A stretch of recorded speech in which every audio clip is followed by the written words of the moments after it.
Breaking news flash થઈ રહ્યા છે તે અહીંયા ફ્લેશ કરવામાં આવે। અત્યારે 10 વાગ્યાના જે સૌથી મોટા સમાચાર કયા છે તે છે અમદાવાદથી ખ્યાતિ હોસ્પિટલ કાંડના આરોપીઓની તપાસ તેજ કરવામાં આવી છે, જેમાં ચિરાગ રાજપૂત સહિત 5 આરોપીઓને ખ્યાતિ હોસ્પિટલ લાવવામાં આવ્યા છે। ખ્યાતિ હોસ્પિટલ કાંડના આરોપી કે જેમની તપાસ તેજ થઈ, ચિરાગ રાજપૂત સહિત 5 આરોપીઓને ખ્યાતિ હોસ્પિટલ લવાયા। 5 આરોપીના પર્સનલ લોકર ખોલીને તપાસ કરવામાં આવી। આરોપીના નામના રબર સ્ટેમ્પ, બેંક પાસબુક સહિતના દસ્તાવેજો જપ્ત કરવામાં આવ્યા। હોસ્પિટલમાં દર્દીનો ડેટા રાખતા 3 કમ્પ્યુટર પણ કબજે કરવામાં આવ્યા છે, જેમાં 5 આરોપીનું હોસ્પિટલમાં વિગતવાર પંચનામું કરવામાં આવ્યું। સરકારી સીએને સાથે રાખી હોસ્પિટલના નાણાકીય વ્યવહારની ફાઇલો ટાંચમાં લેવામાં આવી રહી છે। ખ્યાતિ હોસ્પિટલ કાંડ જેના આરોપીઓની તપાસ હવે વધી છે। ચિરાગ રાજપૂત સહિત 5 આરોપીને ખ્યાતિ હોસ્પિટલ લવાયા છે। સંવાદદાતા હરીન માત્રાવાડિયા ફોન લાઈન પર। હરીન, પૂરી વિગત।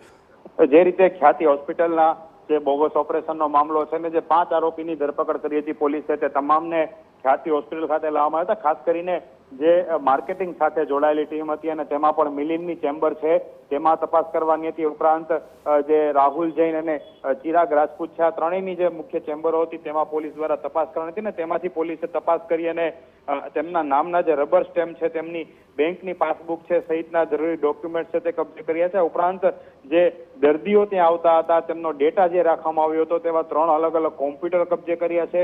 તેમાંથી હવે પોલીસ તપાસ કરશે। ખાસ કરીને જે સરકારી સીએ હતો તેમને પણ સાથે રાખવામાં આવ્યા હતા અને તેમની મદદથી જે અલગ અલગ જરૂરી તપાસ અર્થે ડોક્યુમેન્ટ હોય છે તે પણ કલેક્ટ કરવામાં આવે છે। મહત્વનું છે કે જે અલગ અલગ જગ્યાઓ પર કેમ્પ કરવામાં આવ્યા છે, હજી સુધી ક્રાઇમ બ્રાન્ચને ફક્ત 4 ગામડાના જે રજીસ્ટર હોય છે તેની માહિતી મળી છે, પરંતુ જે આરોપીની પૂછપરછમાં સામે આવ્યું છે કે 150 જેટલા કેમ્પ કરવામાં આવ્યા હતા। ત્યારે પોલીસ છે તેના રજીસ્ટર છે તેની પણ માહિતી મળી રહી છે। એટલે કે તમામ જે અલગ અલગ વિગતો છે જે આરોપીઓ દ્વારા જણાવવામાં આવે છે તે પ્રમાણેના ડોક્યુમેન્ટ છે તે ખ્યાતિ હોસ્પિટલમાં જે સર્ચ કરવામાં આવ્યું હતું, આરોપીને સાથે રાખવામાં આવ્યા હતા અને જેટલા અત્યારે દસ્તાવેજો મેળવ્યા છે હવે તેને પુરાવા અર્થે તપાસ શરૂ કરવામાં આવશે।